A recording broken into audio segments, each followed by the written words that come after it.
El día de hoy tenemos a una de las top educadoras e influencers en el mundo de la criptomoneda, Heidi. Ella nos va a hablar de todo lo que necesitamos saber. Yo, como un ignorante de este tema, le pregunto todo. ¿Qué es Bitcoin? ¿Qué es criptomoneda? ¿Qué podría pasar? Etcétera, etcétera, etcétera. Y ella muy amablemente nos responde todo. Ahora, la entrevista está en inglés, entonces si no sabes inglés, vete a YouTube, ponle los subtítulos y bueno. Episodio 99. Hace 99 años se inventa la licuadora eléctrica. ¡Qué gran invento! Einstein escribe el significado de la relatividad hace 99 años. Stanley, en paz descanse, nació hace 99 años. I guess one person can make a difference. Y en el capítulo 99 de Gran Invento tenemos a Heid Chakos, que es experta en criptomoneda y en Bitcoin. Y vamos a darle. ¡Vamos, vamos, vamos! Heidi, thank you so much for being here. Yeah, hey Chris, thanks for the invite. What are you right now? I'm in Portugal. Yep. Are you based there? Basically, yeah. We have property here, and my husband and I, we've been living here basically for 6 months out of the year for the past 5 or 6 years, and obviously this past year and a half, 2 years, we've been in Portugal. So that's where we are. Tell me about quitting your U.S. citizenship. That's crazy. I'm just so curious. Yeah, it was a big decision. Obviously, anytime you're cutting ties with a country, you grew up in, family members might be there, your culture and all of that is tied into there. But really, for me, when I began traveling, it hit me hard how when I would go home to the US, it didn't feel like home, like some of these other places I've been to, which struck me as odd. Yeah. Additionally, I'm pretty involved with cryptocurrency. That's a huge part of my life and my income. And for me, I want to be able to participate in that industry as freely as possible. And actually what we're seeing, how it's developing within the US, it's quite restrictive, either in the tax applications or just being able to access different platforms. A lot of people are just cut out, because they're purely a U.S. citizen, which is a shame. Those platforms don't want to deal with the regulation. But anyway, I want you to tell me everything about cryptocurrency, and I need you to explain it really like a crypto for dummies, because I think that many of us, a lot of us who work in the tech industry, and probably we don't have the time to really understand and have a deep dive. But I do at the same time want to go through your experience being American, quitting your U.S. citizenship, and about regulations. Do you already have, as Americans, do you already have restrictions or certain conditions that make a difference compared to other nationalities talking about cryptocurrencies? Absolutely. Do you? I didn't know that. It's for the worst. Like a lot of these exchanges that people sign up for, right off the bat, they want to ask you, are you a U.S. citizen? If you click yes, you have to go through a much more extensive process to sign up, a lot of documentation, and answering a lot of kind of invasive questions compared to if you say no, then it's in comparison a much simpler process. Just because, the U.S. and the governments that they have there, they like to put that onto whoever wants to interact with their citizens. They have to jump through those hoops. So a lot of these platforms, they're either abiding by that or they don't even want to deal with it. So they say, you can't access my platform if you are a U.S. citizen. So that's absolutely something that's happening. That being said, there are decentralized platforms that anyone can access freely, which I think is a beautiful thing. And that's really what cryptocurrency is all about at its heart. I'm sure that's something we can dive into as well. But yeah. So was it was it that the only factor that made you quit your citizenship? It was a big one, but really just this whole concept where my heart wasn't in the U.S. I didn't feel happy to go there. I don't know, even though my family was there, I was there just to purely visit them. It wasn't something that I intrinsically wanted to go and be. And if then obviously the other option is to live abroad. And if you're doing that as a US citizen, much like it is interacting with this cryptocurrency world, as a US citizen, if you're living abroad, if you want to bank abroad, if you want to open businesses abroad, you're carrying those regulations and those kind of barriers with you as a citizen. So it didn't make sense for me to keep ties in that way when I wanted to not really participate directly with that country anyway. So it just didn't make sense for me. And it's been 2 years now, and haven't regretted it since. So. And also, like, a lot of people think that that the U.S. passport and other nationalities passports are give you a lot of freedom, and as you can probably tell us, that's not true. A lot of people think, you know, the U.S. passport is the end all be all, and it's not the best passport to have in the world, actually. I think, especially, you know, with all these global lockdowns happening and travel restrictions, people are learning that actually having just a U.S. citizen, U.S. passport, it's pretty limiting. There's a lot of countries that don't even want to let U.S. passport holders in their country. I mean, yes, you can travel to a lot of visa-free countries, but it's certainly not the only option to do so. I actually just did I obtained a second citizenship in St. Kitts and Nevis in the Caribbean, and I actually just did an interview with the CEO of that citizenship by investment unit. And that passport allows you to travel to over 150 different countries visa-free. And there's a lot of different platforms. What's the name of the country? St. Kitts and Nevis. Okay. Yeah. That's crazy, and you don't have to be there, right? You don't have to go there. You don't have to do anything. Yeah, and it's a program that's been around since like 1984, so it's pretty well established and has like a really good reputation. But yeah, that was like a benefit for me because, you know, my husband's a surfer, so we like to go where there's big waves, and there's no waves. And do you have your Estonian residency? No. Okay, because it's also a big thing in nomads and digital nomads. But anyways, let's get into crypto. So tell me about what are you up to right now? I know you have a YouTube channel, and you do have another. You do many things. Like, tell me everything. Yeah, so I have my YouTube channel. I launched that in 2016. Pretty much just because I don't have necessarily a tech background. I'm really just someone who was interested in it as an investment and what it could do for me. And then I kind of fell in love with how different it was at the base layer compared to the regular economic systems that we're seeing around the world, the fiat systems and central banks and all of that. Anyway, I fell down the rabbit hole, fell in love with crypto. And so that was pretty much my whole approach with my videos, was as a newcomer, as someone, a layman, really trying to understand the tech and then trying to pass on what I learned. It's developed quite a bit over the years, gone through a couple, you know, the bull run and the cold bear market. And it's interesting to see how the crowds change and the sentiment changes about crypto. But I also, this past year, you know, we've been in Portugal. So having like hunkered down here, and we were able to be really much more consistent with connecting with people and creating content and things. So we launched a Patreon group as well. So we offer like access to our own portfolio, trade alerts, classes, and things like that.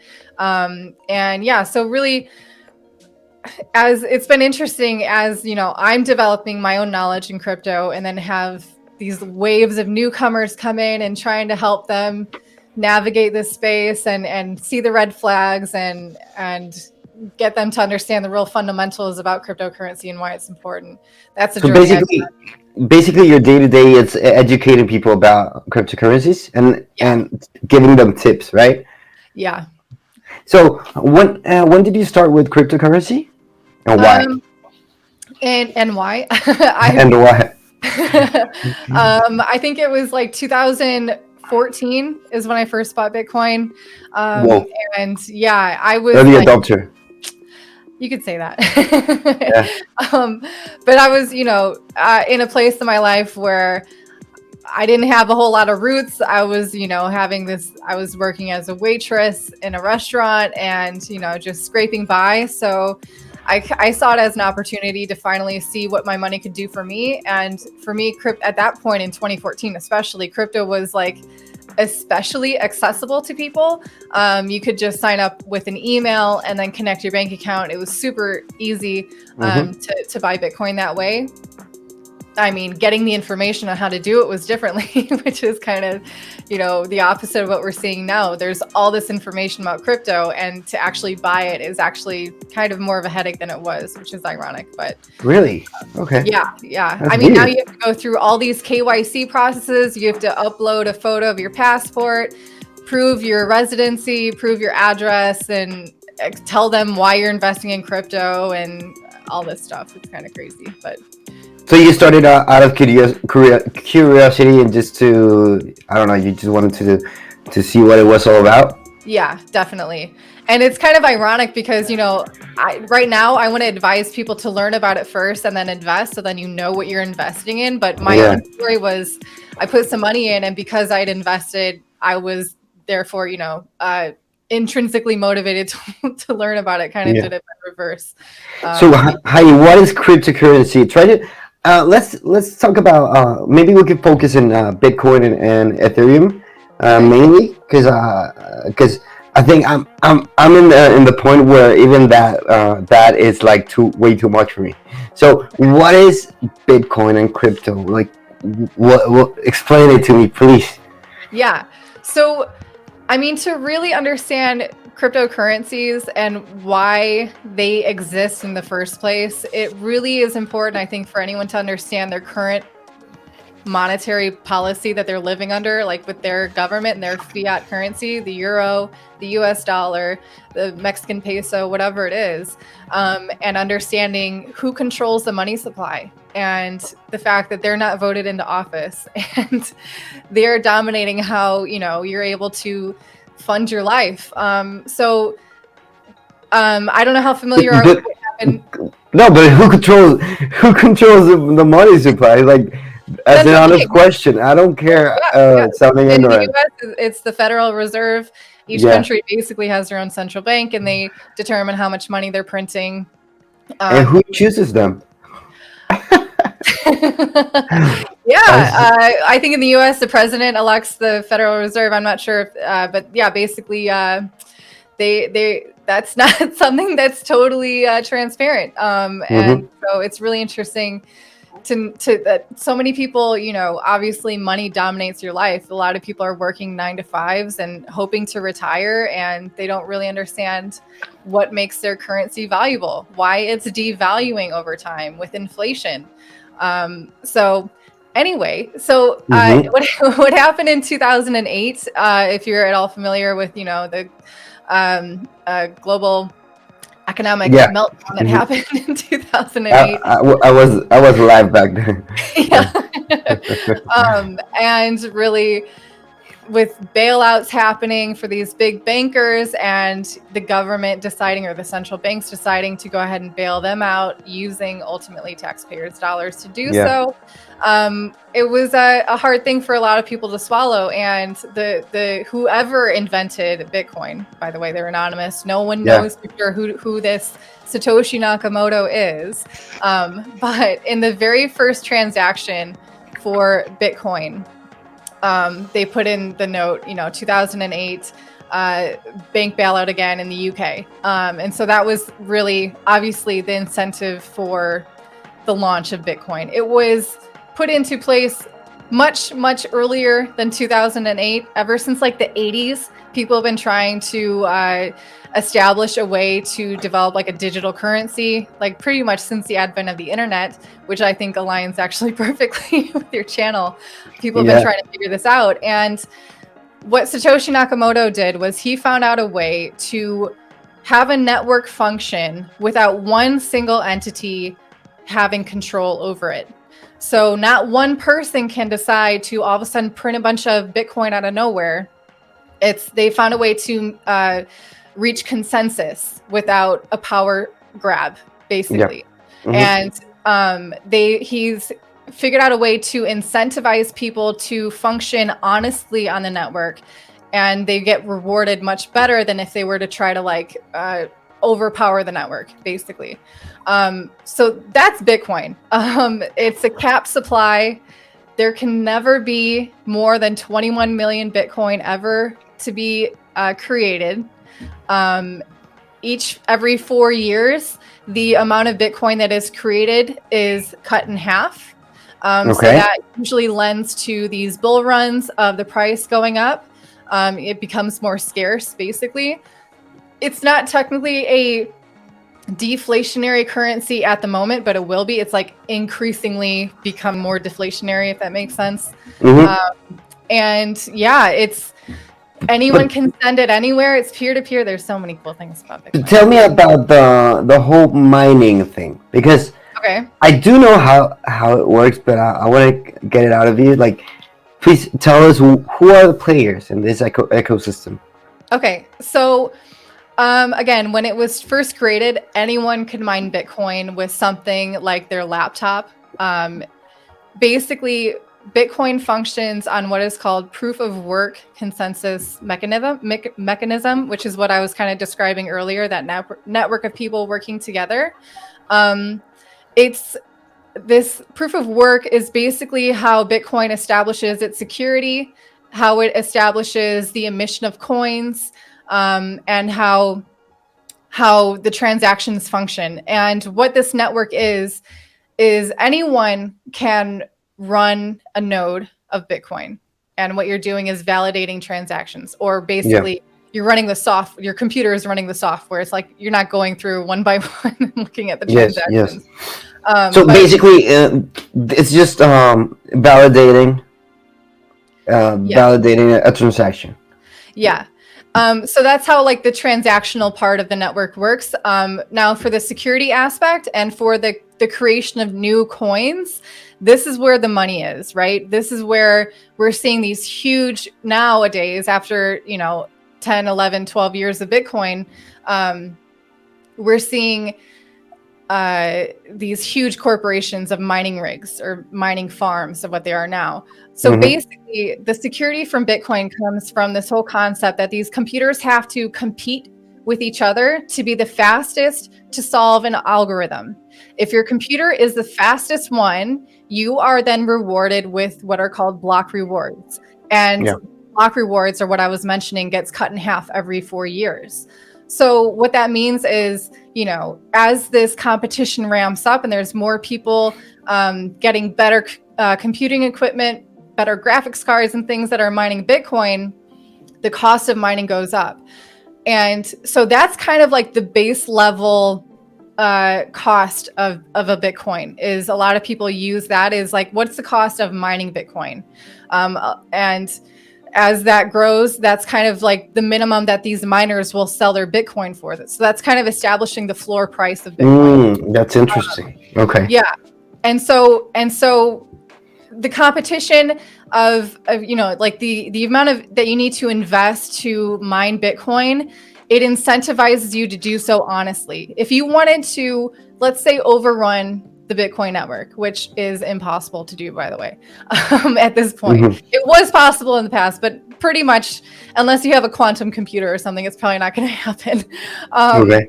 But so these, all these computers in competition, they are ensuring that it's very difficult and very expensive for any one person to override all these other computers. And the way with Bitcoin is this, the transactions all are being recorded on a ledger, which is the blockchain. And I know I'm skipping around here, but I try to hang on. The blockchain is what gives these transactions locked in. Like it cannot, basically, to be able to, let's say, double spend a Bitcoin or to go backwards and undo a transaction, you would need to outperform all these other huge mining farms. And let's say you do it. you can afford to do this for maybe 1 hour. The second that you can no longer afford this production, everything gets sent back to what it was anyway, because the incentive again is to be honest and to weed out the malicious actors. But it's basically impossible, right? Yeah.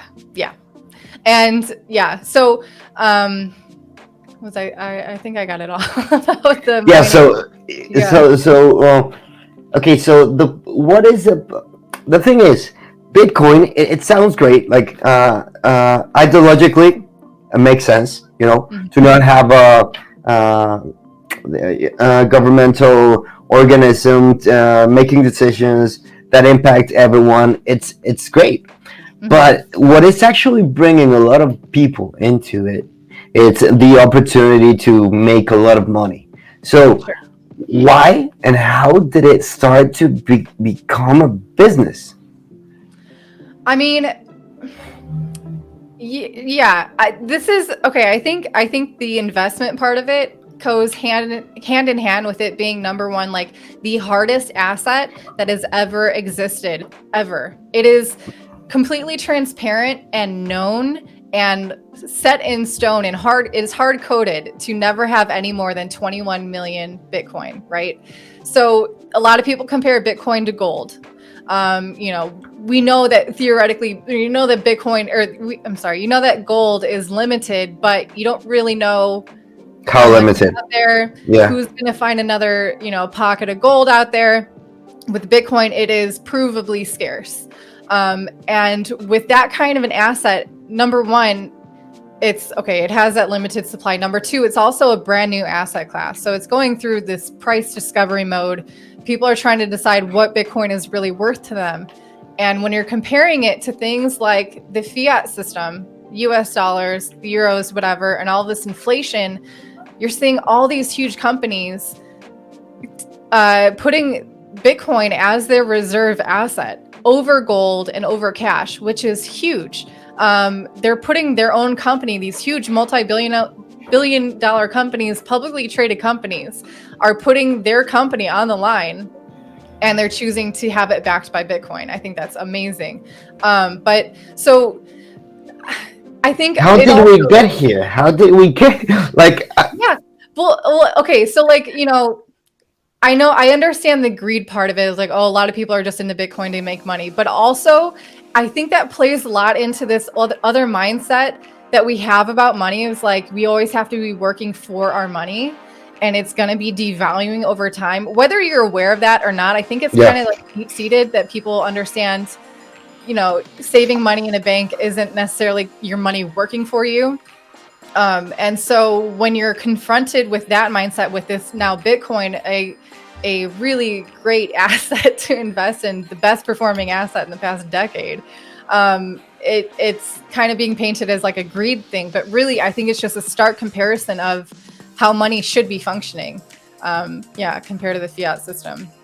Yeah, essentially we are being scammed constantly by mainly in Europe. It's crazy. Like your money in the bank is not worth anything. You're losing money, and you're also giving money to the bank. Tell me something. Why if all these companies, big companies, renowned companies, are actually investing or whatever we're going to call it in Bitcoin? Why? What's up with the banks? Are the banks going to become part of this? Or are they just gonna wanna ruin it for all of us? I mean, that's the irony of the whole thing, right? Is that the beauty of cryptocurrencies is that anyone can store them securely. Anyone can send them to any other person around the world, no matter where they're located. It's a decentralized network. So that means that, okay, no one can control the supply, but they also mean no one can say, no, you can't send it to that person, basically. And so banks are like, hey, that's what we do. Like, that's literally that's literally the definition of our existence. And again, like what we saw was happening in 2008, they took a lot of advantage of people's or mortgages or pensions. They were backed by, a lot of nefarious regulatory bodies and ratings agencies and all of that stuff. A lot of corruption was happening, and that's why crypto exists. That's why Bitcoin was launched, was to take out those middlemen and to give you the freedom to do with your money whatever you want. And that's the kind of freedom and autonomy that, like, but are they gonna just be out of game? Are banks just gonna be? I think, number one, because this also called being like Bitcoin is like a heavily disruptive technology, especially for the banks, and you can kind of see who's being more disrupted by it because they're the ones saying it's a scam or be careful or whatever, like it's new, it's probably, whatever. And so that's like kind of the first phase, right? Is they deny. And then there's going to be a few banks, I think it's happening now. There's a few banks that are offering like crypto custodianship, which again is like very ironic. But yeah, like that's, I think the best they can do is offer that custodianship offer, as well as like maybe settling payments on the blockchain to cut costs for themselves. But again, the irony is that like they're just trying to insert themselves into something that doesn't need them. Is there anyone? I mean, banks are like. Is there anyone trying to ruin this? Actually, ruin it? Yeah. I mean, governments, are there active governments to try to like? Yeah. I mean, the U.S. being what it is and the powerhouse that it is, and the U.S. dollar being the global reserve currency, they're probably the most disrupted potential entity for cryptocurrencies. So I think that's why they are slapping such heavy regulations on their citizens. They don't want them to know the decentralized options about Bitcoin. They don't want them to know really how much better life could be without them. So yeah, there's always going to be these who is it? Stephen Mnuchin. I'm always mispronouncing his name. And FinCEN. And all that. Yeah. He's the ex Secretary of the Treasury for the U.S. I think it's somewhat new now.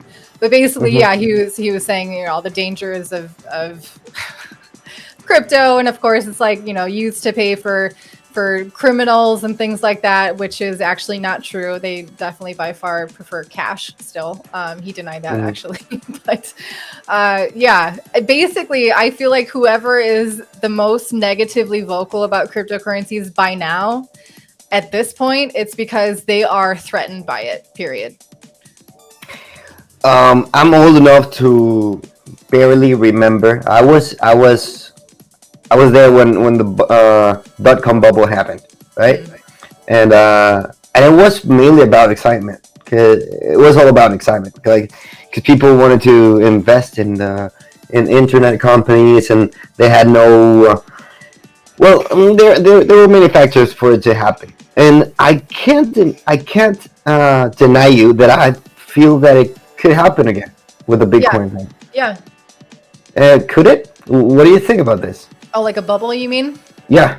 Oh, absolutely. I mean, listen, there's I think 6,000 different cryptocurrencies that exist. And this is the result of Bitcoin being released in an open source manner, meaning the source code for Bitcoin is all publicly available. Okay.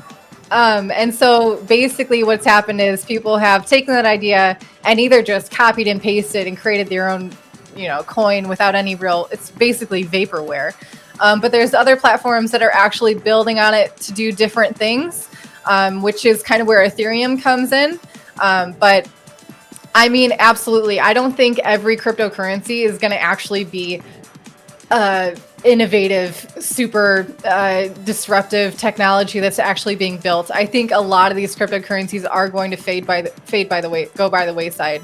But I also don't think there's going to be just one cryptocurrency either. I think there's going to be probably about 100 or so that are really doing cool things, whether it be privacy or different ways that the money can function, and things like this. But what's the logic behind having many cryptocurrencies? Like the capabilities that they have, right? privacy. Ethereum has. Can you tell us about Ethereum and its characteristics? Yeah, so this is an analogy that my husband actually uses, and I really like it. Is if Bitcoin is like the gold of cryptocurrency, then Ethereum is like the oil. And there is a big difference between the two. You know, Bitcoin has a limited supply. Its functionality is actually pretty rigid. Like, it doesn't allow for a lot of different ways for transactions to occur. In that, there's a lot of security in that. It's very predictable. But with Ethereum, it's much more fluid. They've introduced things called smart contracts, where basically you can set it up where, like, if A happens and if a certain condition is met, then the money is released to whoever you've dictated it to, however you have. That's basically what a smart contract is. And so, for example, I could say, I don't know, a Patreon account. Like, we could say, if I release a new podcast or video, you will pay me one Ether. Exactly. Right? Exactly. And like, who's checking after like, who's checking that this happens? You. Or, you know, a service that you've hired that can do this for you, basically. Another similar situation is like rent. Like, you can have like an escrow account kind of, and then every month your person who you're paying rent to knows that they're going to get it every month and not have to worry about it. Airlines have actually also been thinking about using this as well. Let's say, like, if you bought a ticket and then your flight was delayed or canceled, you don't have to go through, call customer service, wait and hope that they give you a refund. It's automatically refunded back to your account because and who's the judge there? Who says, like, who redacts the contract? Like, first of all, who said? Because I could say, well, I could say every time I publish a podcast, you will give me one Ether. Okay. Yeah. But what if I don't specify the length of the podcast, right? And I'm like, yeah, right. Well, then it would be, you know, on the hands of the other party to agree to those terms, and so it depends, you know, how. Okay, so where is this contract written down, or where is it living? You know, is there a hosting place, or? It's on the Ethereum network, on the blockchain. It's published and it functions within the network. Okay. What happens if we have a dispute and someone says, you know what, this is not a podcast, man, it's 15 seconds long? Yeah, I'm sure that there's platforms that have those kind of dispute resolutions happening. But it is still kind of like a nascent technology when it's like really one-to-one like that. So I don't have a very good answer. I mean, there are questions that come up with this kind of innovation because it is going fast and it is abstract, you know. Absolutely. And it's definitely worth thinking about it and like, for example, there's a lot of people that as you tell me this like utopia world where we can not have to go through banks or the government in order to make transactions happen. But do you actually think this is possible? Absolutely. All it takes is for people to accept crypto as a form of payment, which there's like I think hundreds of thousands of merchants that accept crypto as a form of payment.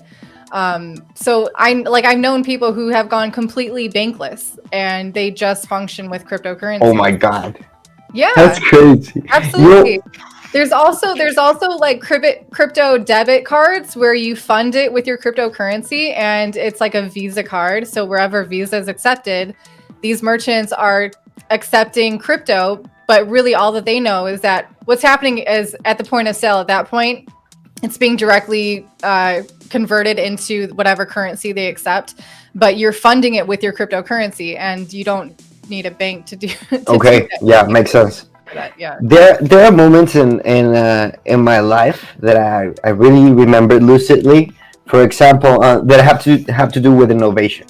You know, the first time I saw an iPod Nano, I really could not believe that this little thing had so many songs. And And I remember the first Skype call that I had. It was definitely like, I thought it was magic. But did you ever feel that with crypto, and when was it? Yeah, it was like the first time I used it to pay for something, actually. I actually used it to pay for my VPN, which is awesome.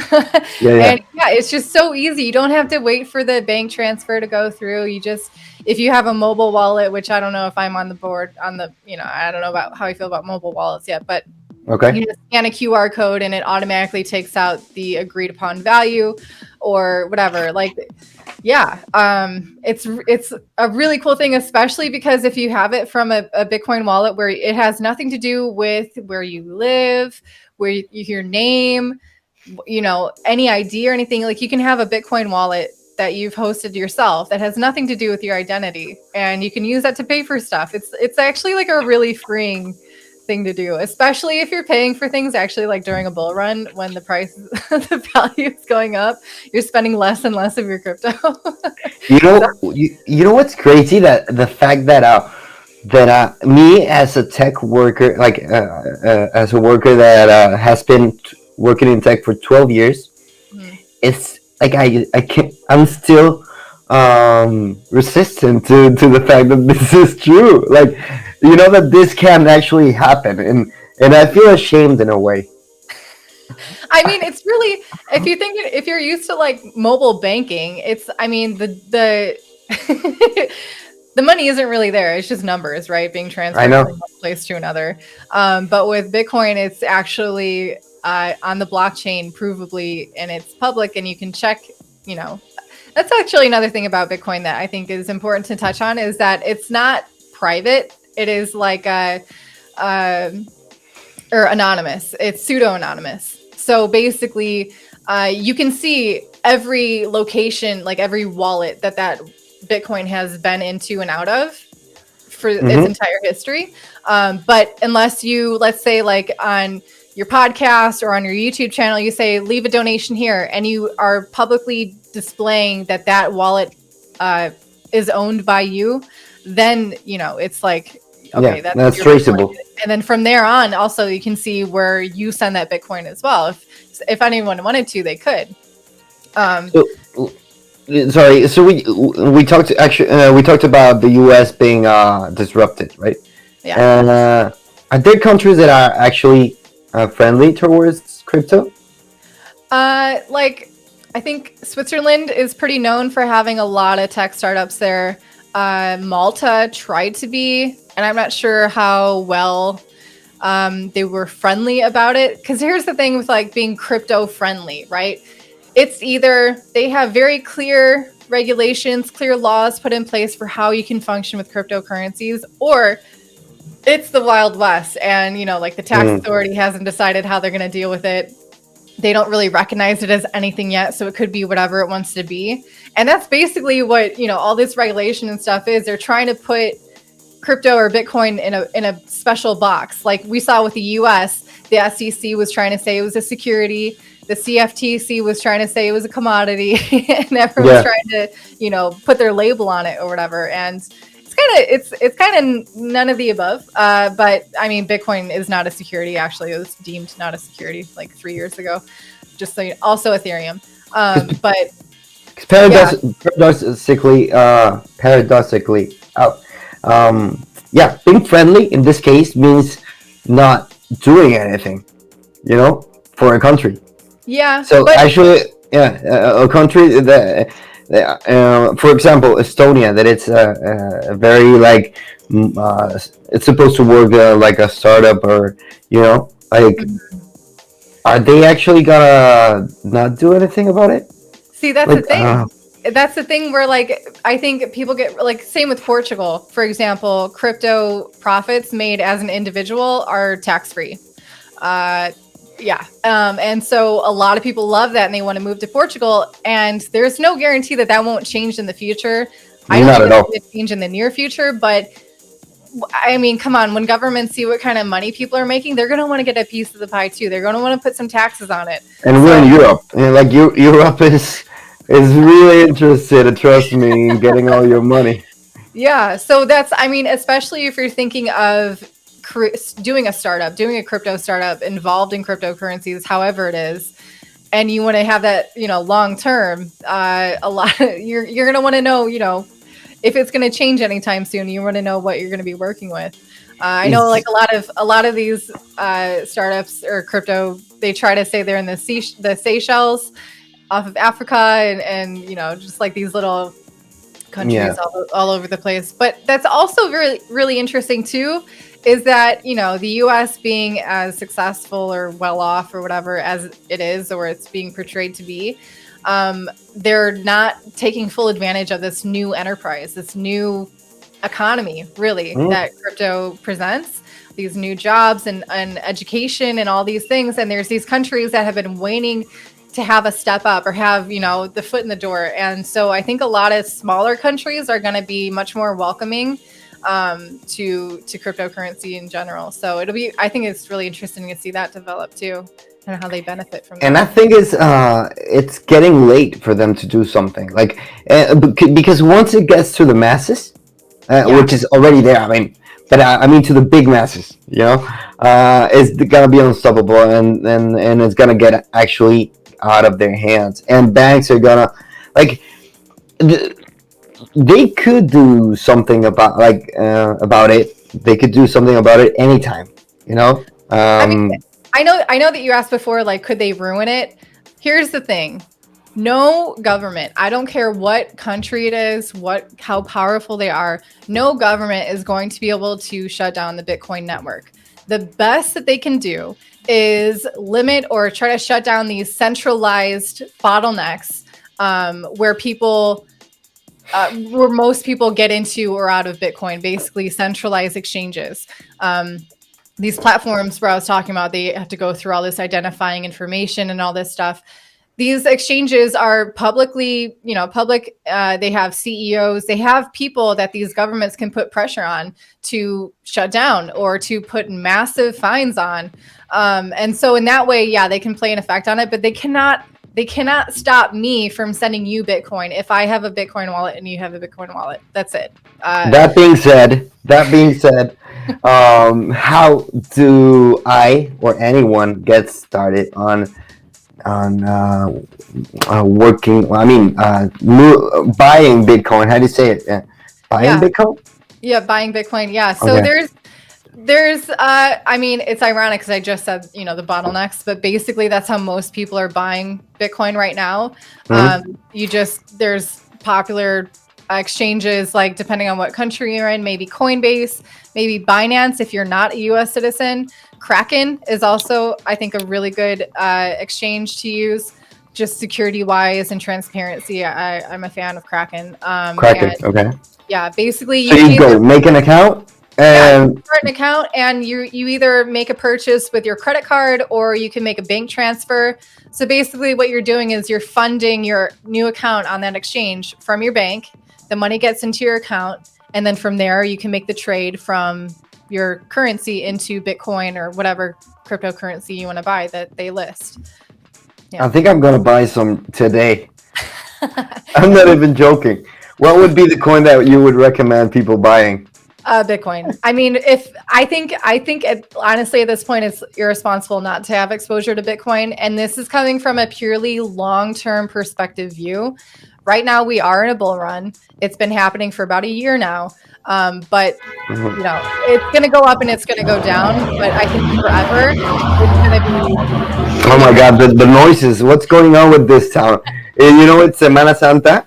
It's the Holy Week. So I think people are louder than usual. Yeah. This is a natural podcast. I'm glad this is not. Yeah. Sorry about that. No, it's okay. Yeah. I forgot what I was saying, actually. Buying Bitcoin and about fluctuating.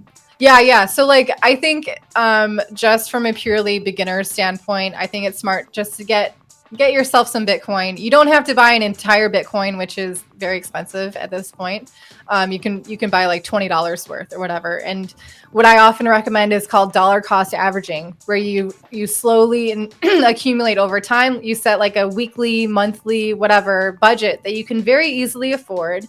That's awesome. So you're not going to be stressed about it, and just do like $20 a month. And then, over time, you're going to have a decent amount of Bitcoin. And so that's a great idea. Sorry?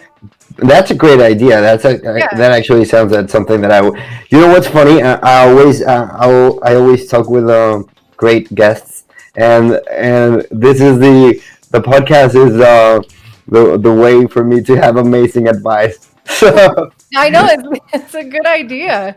It is. I've had your viewers learn. It's really cool. Yeah, I've had amazing and priceless advice from awesome people. I'm just being transparent. And then would you recommend buying Ethereum? Yeah, that would be my next one. Bitcoin in my personal portfolio, my two biggest holdings are Bitcoin and Ethereum.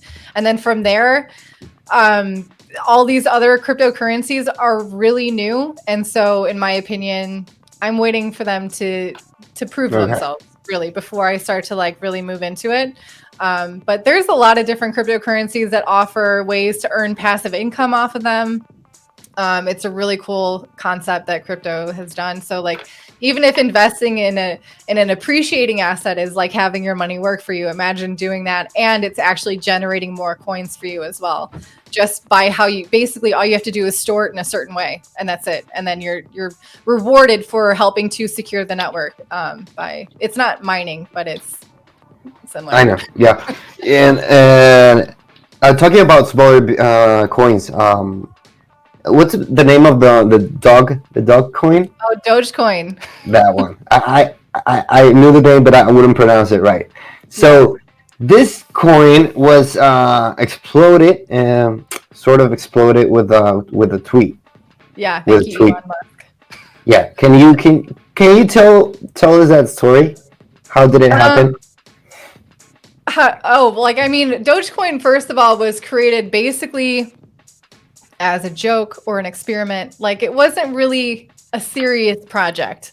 It's like a mascot, whatever, is a dog. Yeah.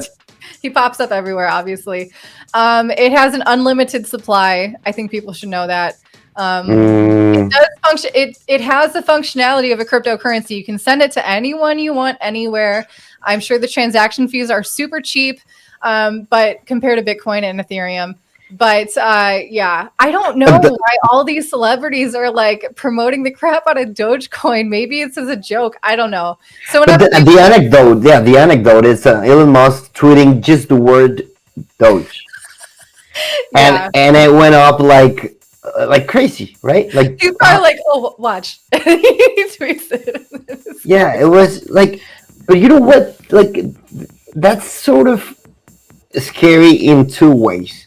It's scary in the pure fact that the volatility of a coin is, it can be that sensitive, to a tweet.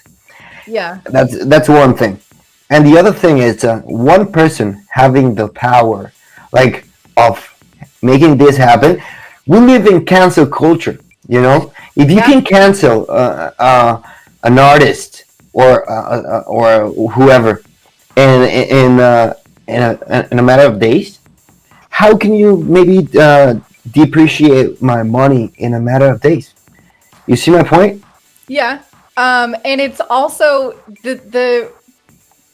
the amount of volatility is really a direct result of how small this whole market is. Makes sense. You throw a little rock in it and it's going to go crazy because there's really not that much money in it. The same thing can happen if you like fat finger a transaction. You could like skyrocket the price or crash it down as well. But it does equalize over time. Basically, if Elon Musk tweets that Dogecoin sucks, it might dip, but I think it's going to even out to what it otherwise would be, because again, it's the price discovery mode for all these coins. Makes sense. But yeah, I mean, if you compare even just like the total market cap of all of cryptocurrency, it still pales in comparison to what it's kind of rivaling, like gold or other commodities or, you know, other asset classes, basically. It's still really small. So that means it's going to be volatile, but also means there's a lot to grow. And there's, like you said, when the masses aren't here yet, at least not in an educated way. They're buying it on PayPal or eToro or Robinhood or whatever. And that's not really buying Bitcoin, but I'll leave it. You as an educator of cryptocurrency, I know you're busy, and I can imagine that a lot of people are looking for information, right? How true is this? A lot of people are looking for information. Yeah. Yeah. So are you planning to just keep on going with your, I don't know, this is your business, right? Educating people. So what's your future looking like? Yeah, I'm probably at some point going to be pivoting more towards writing books and things like that. But it's really interesting, you know, having this channel for as long as I have and seeing the different types of crowds of people who are viewing during a bull run. Like now, they just want to know how to buy Bitcoin. What is it? You know, like kind of the basics compared to people who are still watching when, you know, when it's going to correct, if it corrects and drops down again and everyone's calling Bitcoin dead. The people who are watching the videos then are actually going to really want to know, okay, how does this work?